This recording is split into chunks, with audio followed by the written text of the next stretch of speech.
और सभी बुद्धिजीवी वर्ग का और सभी वर्ग के लोगों का मैं यहाँ पर पहुँचने पर हार्दिक आभार व्यक्त करता हूँ, धन्यवाद करता हूँ।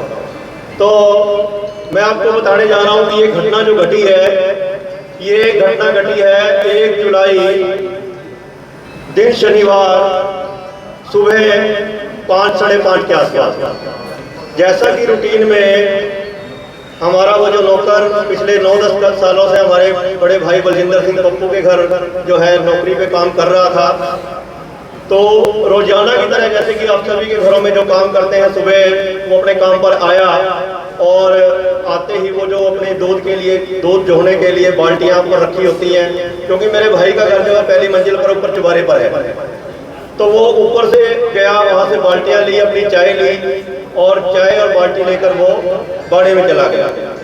उससे पहले मेरा जो बड़ा भाई है बलजिंदर जो है, उससे पहले वो खेत में जा चुका था पानी देखने के लिए, वो घर पर नहीं था, वो घर पर नहीं था। दूसरी तरफ मेरी जो भाभी जी थी वो भी गुरुद्वारे में गई हुई थी उससे पहले, और वो मेरी ताई जी और वो जो नौकर है वो साथ वहाँ से जो है एक साथ थोड़े से समय के अंदर में निकले हैं। ताई जी मेरी गुरुद्वारे चलेगी क्योंकि हमारे घर के सामने गुरुद्वारा है, वो भी गुरुद्वारे चलेगी, मेरी भाभी जी भी गुरुद्वारे चलेगी, और बड़ा भाई जो है खेतों में चला गया। और प्रेमचंद जो है वो दूध निकालने के लिए जो बाड़ा, बीच में 2 घर पड़ते हैं, बाड़े में चला गया। अब जब वो चला गया बाड़े में तो चाय लेके गया था, तो इसी दौरान उसके मन में क्या आया ये परमात्मा जानता है कि वो चाय पीकर बिना दूध निकाले वहां से वापस घर आ गया, और किस टाइम वो ऊपर चुबारे पे चला गया किसी को नहीं पता। तो जब भाभी जी जो है वो माथा टेककर गुरुद्वारे से वापस घर आई, जैसे वो सीढ़ियों से ऊपर चढ़ी तो उसने जो सीढ़ियों पर चढ़ने की आवाज़ सुनी, उस आवाज़ को सुनकर वो साथ वाले कमरे में पीछे अंदर ही छिप गया। और भाभी जी को नहीं पता था कि अंदर कौन है क्या है, क्योंकि उसके मन में तो ये बात थी नहीं, वो तो गुरुद्वारे से आई थी जैसे रोजाना में रूटीन होता है। तो वो चुपचाप सीधी रसोई में चली गई अपना काम करने के लिए। जब उसने देखा कि वो रसोई में चली गई तो वो वहाँ दरवाजे से पीछे जहाँ छिपा हुआ था वहाँ से निकलकर जो है जैसे ही वो पिछले दरवाजे से दौड़कर निकलने लगा तो उसके पैर को ठोकर लगी, क्योंकि बीच में दीवान बेड रखा हुआ है, ऊपर गैलरी के अंदर जो है हमारी मोटी, वहाँ दीवान बेड रखा हुआ है, उसका जो बायां पैर है वो चप्पल भी वहीं पड़ी है, और वो दीवार बेड के साथ जो उसका पैर टकराया और वो कैसे गिरा, उसकी तरफ बाईं जो आंख के ऊपर चोट लगी है, उसका सॉरी दाईं चोट के ऊपर आंख लगी है, और बायां पैर उसका जो है वो दीवान के साथ टकराया, चप्पल वहीं पड़ी है, ठोकर खाकर वो गिरा। अब उसकी जो चोट लगी है वो दीवार पे लगी है, दरवाजे में लगी है, कैसे लगी है किसी को नहीं पता, लेकिन जैसे ही वो उसके बाद वो दरवाजा खोल के बाहर निकला जाली वाला, तो एकदम से धड़ाम से नीचे गिर गया। जब वो नीचे गिर गया तो गिरने की आवाज पर भाभी जी को लगा कि मेरी आवाज आई है, वो एकदम से रसोई से बाहर आई, उसने देखा क्या हुआ, आवाज आई है, कौन गिरा है, तो देखा चप्पल पड़ी हुई थी, तो पिछला दरवाजा खोला, तो पीछे दरवाजा खोल के देखा तो वो उनका जो नौकर प्रेमचंद है जो वो उल्टा पड़ा हुआ था। तो उसने कहा कि प्रेम में तू ये यहाँ कैसे आ गया, तू तो दूध निकालने गया था, तो एकदम यहाँ कैसे आ गया, तो क्या हुआ तेरे को, उठना, तू क्यों पड़ा है। तो जब वो नहीं उठा उसकी कोशिश करने पर, तो उनके मेरे भाई के पिछली साइड में हमारा घर है, जिसमें मेरी छोटी भाभी जो है वो पशुओं का जो है उसमें दूध निकाल रही थी। तो जब उसने उसको आवाज़ लगाई कि लखबीर है उसका नाम, को लखबीर जल्दी आओ, उसको अपने नौकर को बुलाओ, हमारा नौकर राजू है वाल्मीकि का लड़का सुनाएगा। तो वो मेरे छोटे भाई अंग्रेज सिंह का घर हमारा पीछे है, वहाँ पर चारा डालने गया हुआ था, उस समय नहीं था। तो मेरी भाभी जो है वो दूध निकालने के बाद अंदर गई, क्योंकि हमारा घर जो है बड़े भाई के घर से लगभग 200 गज, 100-150 गज अंदर है। तो वो अंदर गई दूध निकालने के बाद, मेरी जो भाई साहब जो फौजी साहब हैं उनकी जो वाइफ वो रसोई में थी, उनको बोला कि भाई साहब कहाँ हैं, उन्हें बोला भाई साहब जो है परमिंदर सिंह वो पूजा का पाठ कर रहे हैं, तो वो अंदर है। तो उन्होंने कहा कि उसको बुलाओ, ऐसे करके जो बड़ी भाभी है वो आवाज़ लगा रही है उनको बुलाने के लिए, तो आप जो है उनको बुला दीजिए ताकि उनका नौकर गिर गया है उसको उठाना है। तो जैसे उन्होंने कहा कि वो प्रेमा ऊपर गिर गया है उसको उठाना है और उसको उठाकर जो है उसकी मदद करें। तो भाई जो है अभी पाठ करके उठा था, वो रोज का नित्यनेम करता, अमृतधारी है, वो अमृत छका हुआ, 28 साल देश की सेवा करके आया है और कारगिल युद्ध में भी उसने अहम भूमिका निभाई है। तो 28 साल के बाद वो 31 दिसंबर को रिटायर हुआ था और उसी दौरान मेरा छोटा भाई एक्सपायर हुआ था अंग्रेज से। और 22 अप्रैल को मेरा निर्मल सिंह जो मेरा भाई है तीसरे नंबर का, वो अप्रैल पिछले साल मेरे 2 भाई एक्सपायर हुए। तो मजबूरी में मेरे छोटे भाई परविंदर सिंह जी को यहाँ पर आना पड़ा, क्योंकि सभी रिश्तेदारों ने, सभी भाईचारे ने कहा भाई बच्चा को, ये बच्चे अब अकेले हैं, छोटे हैं घर में, आपको आना पड़ेगा इन किसके लिए, क्योंकि मैं नेवर रहता हूँ, मैं सरकारी जॉब में, मैं भी टीचर हूँ। मैं ये बताना चाहता हूँ कि हमारा जो परिवार है वो शुरू से ही देश सेवा में लगा हुआ है। मेरे दादाजी थे, वो भी मिलिट्री से रिटायर हैं, उसके बाद NDRI में सेवा की उन्होंने। उसके बाद जो मेरा एक बड़ा भाई है पुलिस से, SI हरजिंदर सिंह, वो अभी 31 मार्च को रिटायर होकर हुए हैं और वो कनाडा गए हुए हैं। और उससे छोटा भाई जो बलजिंदर सिंह का छोटा भाई है, वो एयरफोर्स से रिटायर होके अब फायर ब्रिगेड में लॉर्डवे के अंदर नौकरी कर रहा है। और उसकी गुड़िया जो है मेडिकल नर्सिंग से सिलेक्ट होकर NDA में सिलेक्ट होकर अभी वो मेडिकल लेफ्टिनेंट अफसर बनी है, अभी पीछे अफसर बनी है, लेफ्टिनेंट अफसर बनी है। और मैं शिक्षा विभाग में कार्य कर रहा हूँ लगभग 20 सालों से। तो हमारा सारा परिवार जो है देश सेवा में, और किसान होने के नाते हम किसान भी हैं और जवान भी हैं। हर तरह से हम अपनी अहम भूमिका निभा रहे हैं। गांव का भाईचारा सारा बैठा हुआ है। हमारे परिवार के बारे में अगर कोई भी गांव का ये कहते कि हाँ ये मेरा बड़ा भाई, मैं एक और बात बताना चाहता हूँ कि जो मेरा बड़ा भाई बलजिंदर सिंह है, उसका बेटा 19-20 साल का बेटा 2009 में एक बस दुर्घटना में सलारू के पास उसकी डेथ हो गई जब वो 19-20 साल का। तो वो मेंटली तौर पे बड़ा परेशान था, उसको रिश्तेदारों ने दिलासा दिया, वो दवाई भी खा रहा है मेडिकल की, न्यूरोसर्जन से दवाई भी चली हुई है। तो ये सारी परेशानियों को देखते हुए भी मैं आपको एक बात बताना चाहता हूँ कि चलो ये हुआ घटना, तो मेरा बड़ा भाई जो छोटा भाई जो है परविंदर सिंह वहाँ आया, भागते हुए आया पिछले दरवाजे पर। पीछे हमारा एक दरवाजा है पीछे से आने का, तो उस दरवाजे से पीछे से आया, ऊपर चढ़ा और उसको वहां से अपने कंधे से उसको उठाया। अब वो उठा के अपने सपोर्ट देके उसको नीचे लाने की कोशिश की उसने, तो उसने जो है उसके ऊपर वॉमिटिंग भी कर दी, भाई के ऊपर वॉमिटिंग भी कर दी उसने। तो चलो नीचे लाया उसको, जब वो अकेले से उससे बड़ा मुश्किल से, क्योंकि एक बंदे को उठाना बड़ा मुश्किल हो जाता है, तो अकेले से समझ नहीं रहा था सीढ़ियों से। तो उसके साथ साथ मेरी छोटी भाभी और उसकी फौजी साहब की वाइफ, वो भी पीछे पीछे आ गए। तो उन सब ने मदद से, और पड़ोस में हमारे एक सैनी बिरादरी से लड़का है गुलशन, जो मेडिकल प्रैक्टिस करता है, उसका मेडिकल स्टोर भी है गांव में, वो भी बुलाने पे आ गया। तो उसने भी उसको 4-5 सीढ़ी नीचे उतारने में मदद की। मदद करने के बाद उसको नीचे बैठक है, बरामदा है, वहाँ 4 पाइप उसको लिटाया, उसको पानी पिलाया। तो उसका सारा देखा, तो उसने बोला कि मेरे सिर में दर्द है, मैं वैसे ठीक हूँ, चक्कर आ रहे हैं मेरे को। तो भाई साहब ने उसको पानी पिलाया, पूरा जब उसको थोड़ा पानी पिलाया और उसको देखा भी ठीक है, कहता हाँ ठीक हूँ। तो जब उसको लगा भी हाँ, तो इतने में भाभी जी ने, बड़ी ने, जो भाई साहब खेतों में गए हुए थे, उनको फ़ोन किया, तो वो आ गए। फ़ोन करने के बाद भाई साहब भी आ गए। भाई साहब के आने के बाद जब वो आए, तो इस दौरान मेरा जो छोटा भाई है, भाई साहब के आने के बाद फौजी साहब जो हैं, जब वो आ गए तो वो अपना कपड़े बदलने के लिए उल्टी करती थी, बदबू आ रही थी, तो वो घर के अंदर चला गया उसको वहाँ छोड़ के। तो इतने में भाई साहब ने फिर उसके लड़कों को फ़ोन किया, फिर उसके 2 लड़के हैं राहुल और अमित, उनको फ़ोन किया कि ऐसे करके आपके पापा को जो है चोट लगी है, वो गिर गया है, आप उसको आ जाओ, उसको थोड़ा दवाई दवाएंगे, उसको इलाज करवाना है, आप आ जाओ जल्दी से। तो वो थोड़ी देर बाद उसके दोनों बच्चे वहाँ पर आए मोटरसाइकिल पे। तो जब वो आए, तो आने के बाद जब उसकी हालत देखी, तो वो कहने लगे ताऊ जी ये कैसे हो गया ना बेटा, गिर के चोट लगी है, तो ऐसे करके इसका भी इलाज कराओ। तो फिर कहने गुस्से में कहने लगा भी इसको तो ताऊ जी हमारा हिसाब कर देना, ऐसे है वो। उन्होंने कहा बेटे पहले हिसाब बाद में होगा, पहले आप इसका दवाई बूटी कराओ, इलाज कराओ, उसके बाद देखते हैं। तो इतना भाई साहब कहता है कि तुम चलो, मैं भी अपना ऊपर कपड़े बदल के आता हूँ। तो इतने में जब भाई साहब ऊपर गए गाड़ी की चाबी चुबी लेने, कपड़े बदलने के लिए, तैयार तो होने के लिए, इतने में दोनों भाई जो हैं वो उसको मोटरसाइकिल पे बिठा के जो है ले गए। तो ले गए, पता लगा कि वो संगोहा गए, संगोहा डॉक्टर है, उसके पास चेकअप कराया। तो उसने कहा कि ये दिमाग में चोट है, सिर में चोट है, भाई आप इसको करनाल ले जाओ। तो वो उसको करनाल ले आए। तो करनाल ले आए, ट्रॉमा सेंटर में कल्पना चावला में ले आया इसको। तो इसलिए पीछे भाई को पता लग गया कि वो करनाल चले गए हैं। मेरा जो बड़ा भाई बलजिंदर है, उन्हीं के बरादरी के 1-2 बंदे लेकर अपनी कार में जो है वो भी करनाल चला गया।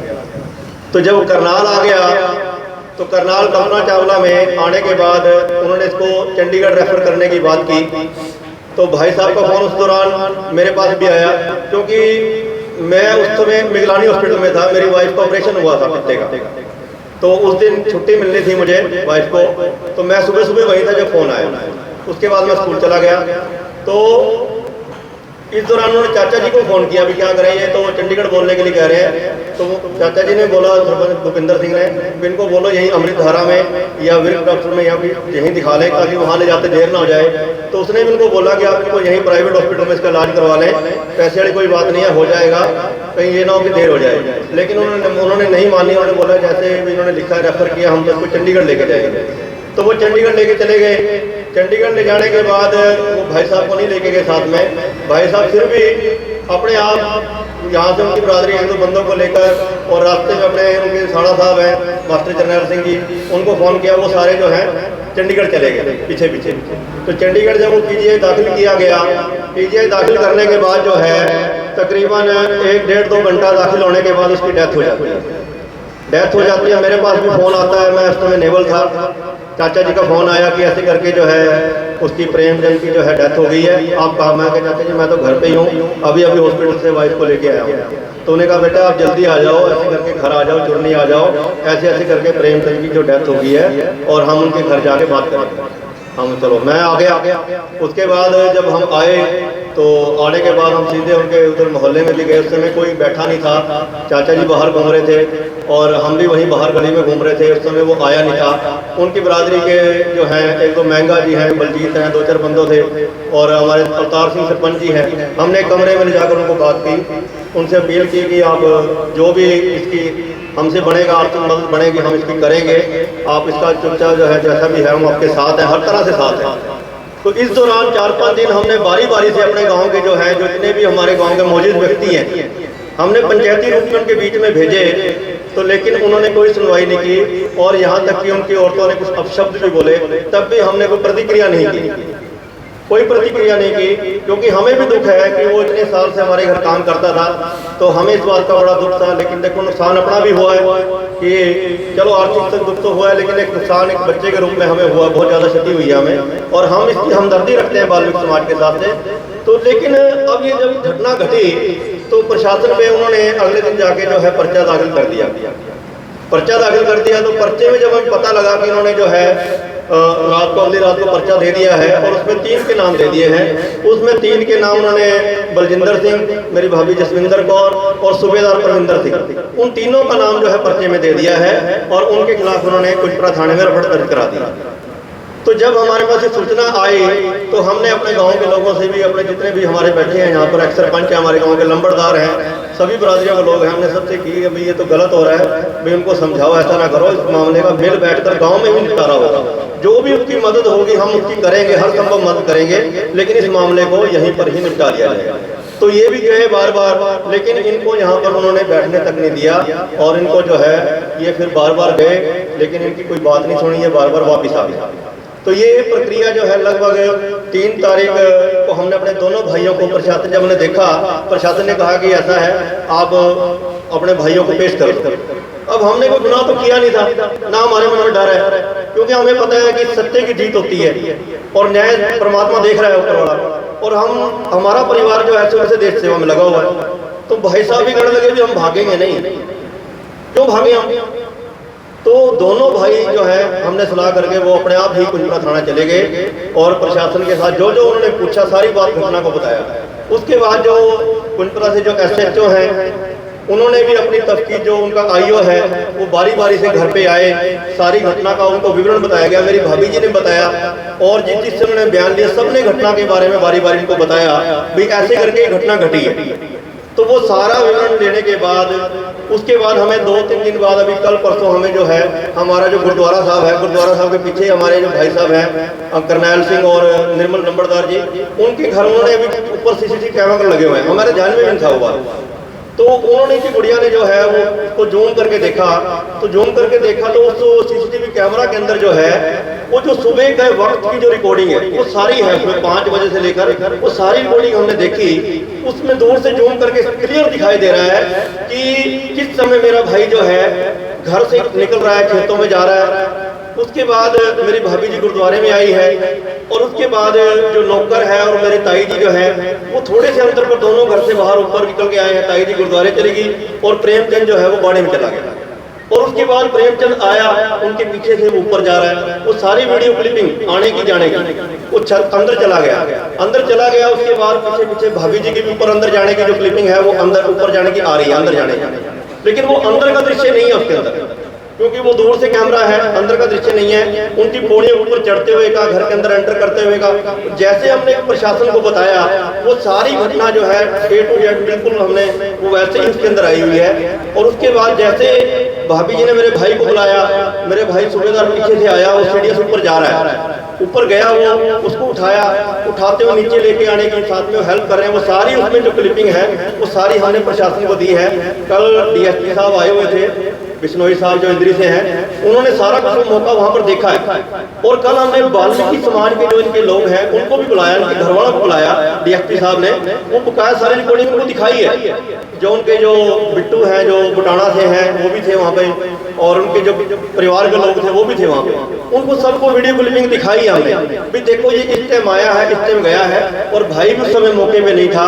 और आप ये जो बात आपने पर्चा दर्ज कराया है इस पर थोड़ा गौर करो, किसी के बहकावे मत आओ, गांव का भाईचारा मत खराब करो। ये लोग जो है कुछ दिन के लिए बरसाती मेंढकों की तरह आपके बीच में बोल के चले जाएंगे और हमारे गांव का भाईचारा बिगड़ जाएगा। देखिए हम लोग सामाजिक प्राणी हैं, समाज के अंदर 36 बरादरी रहती है और किसी बरादरी का अकेले गुजारा नहीं है। किसान को मजदूर की जरूरत है, मजदूर को किसान की जरूरत है। तो हम नहीं चाहते कि हमारा ये भाईचारा बिगड़े, हम चाहते हैं कि वाल्मीकि समाज के लोग जैसे हम न्याय में विश्वास करते हैं वो भी न्याय में विश्वास करें। प्रशासन अपना काम कर रहा है, हम चाहते हैं प्रशासन से कि प्रशासन अपना काम करे, उस तरह जांच बिठाए। लेकिन अगर हमारे परिवार के लोग दोषी हैं तो उन्हें सजा मिले, हमें कोई इतराज नहीं, हमें कोई इतराज नहीं। अगर वो दोषी हैं तहकीकात करे, उस तरह जांच करे, जैसे मर्जी करे।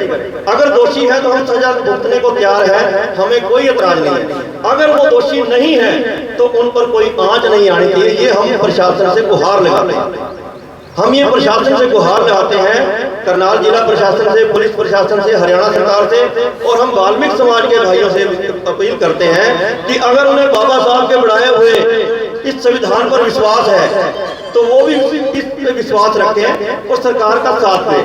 अब देखो आज तो प्रेमचंद जी की जो है उसका संस्कार हो जाना चाहिए था, उसकी चौथे की क्रिया भी हो जानी चाहिए थी, लेकिन वो एक गलत ट्रैक पकड़ गए। उसका वो जो वहाँ पर रखे हुए हैं, प्रशासन उनको बार बार विनती कर रहा है, हम लोग इनको कर रहे हैं कि भाई उसका संस्कार करो, उसके बाद मिल बैठ के बात करेंगे, इस समस्या का हल मिल बैठ के निकलेगा।